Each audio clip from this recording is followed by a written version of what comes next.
Here I have Samsung Galaxy Z Fold 3 5G, and today I'm going to show you how to activate Hey Google feature on this device. So to do this, firstly, let's open settings.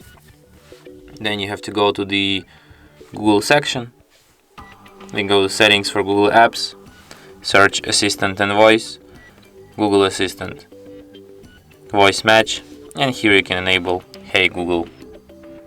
Then tap Next, Agree, Continue, and this feature will be activated. And that's it. Thanks for watching.